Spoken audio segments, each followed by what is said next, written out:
Sa buhay natin, hindi natin maiwasang umiyak. Siyempre, tao lang tayo eh. Nasasaktan tayo.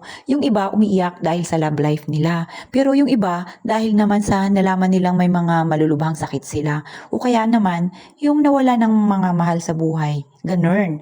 Pero alam nyo, mas nakakaawa yung mga taong niluloko or yung hindi biniyayaan na magandang love life or yung mga taong hindi maswerte sa love life. Pero guys, alam nyo, mas nakakaawa yung mga taong tinatamaan ng mga malulubhang sakit.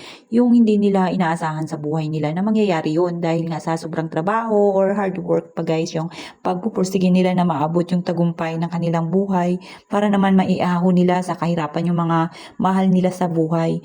My point is yung mas mahalaga ang kalusugan, lalong-lalo na yung sa buhay natin sa araw-araw, 'di ba? Dahil hindi naman tayo makakapag-trabaho or hindi tayo makagagalaw, hindi natin kayang buhayin yung sarili natin kung meron tayong sakit.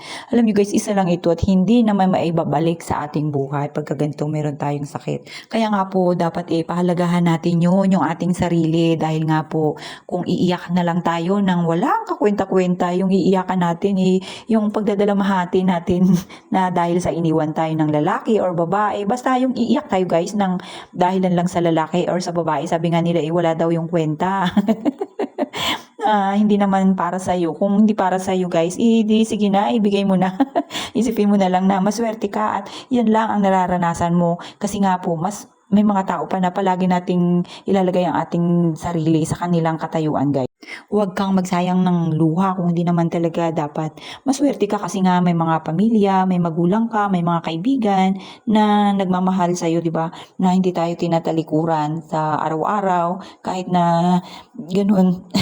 Minsan nakikita nila yung ating mga katangahan. Katangahan sa pagmamahal guys. Dapat po matuto na tayo. Matuto tayo sa ating buhay, yung mga nangyayari sa atin. Parang sabi nga nila i-charge to experience, di ba?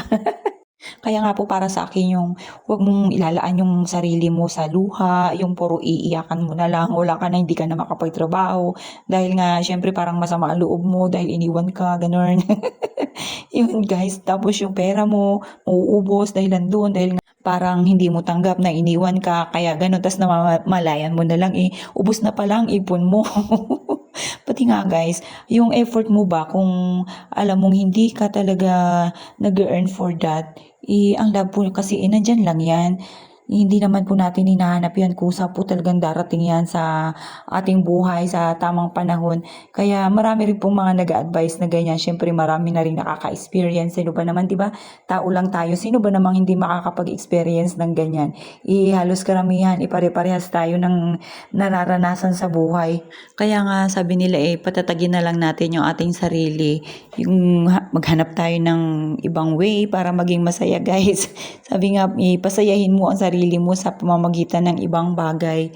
So, makipag-join tayo. Join tayo sa ating mga kaibigan sa labas. Pero, dapat pipiliin din natin yung ating mga sasamahan at dapat matuto na tayo sa buhay natin, di ba? Kailangan hindi na mangyari sa atin yung mga nangyari pa. Gawin na lang nating makabuluhan yung ating buhay kasi nga po alam niyo naman, maikli lang ang ating buhay. Kaya kailangan enjoy lang natin guys at dapat matuto na tayo at wala tayong pagsisisi. At matatapakang tao. Ang importante masaya po tayo sa araw-araw na kasama yung ating pamilya. Hindi naman po ako perpektong tao, hindi naman po perpekto yung aking pamilya. Pero guys, sinasabi ko ito dahil nga po baka sakaling makatulong naman doon sa mga taong baliw na baliw sa pag-ibig, na puro sa pag-ibig umiikot ng kanilang mundo, di ba guys? Pero hindi naman nasusuklian ng pagmamahal at katangang ginagawa para lang doon sa taong gusto nila. Kaya nga po pagka ganun dapat matutot na tayo at mamulat, di ba? Hindi puro puso, dapat nag-iisip din. Wow! Ang mas magandang gawin na nga lang natin guys, mag-exercise tayo para gumanda yung ating katawan at hindi tayo maging sakitin.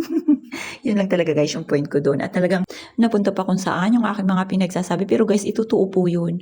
Kailangan alagaan natin yung ating sarili at huwag puro pag-ibig. Dahil po ang love kusang darating yan at hindi yan hinahanap.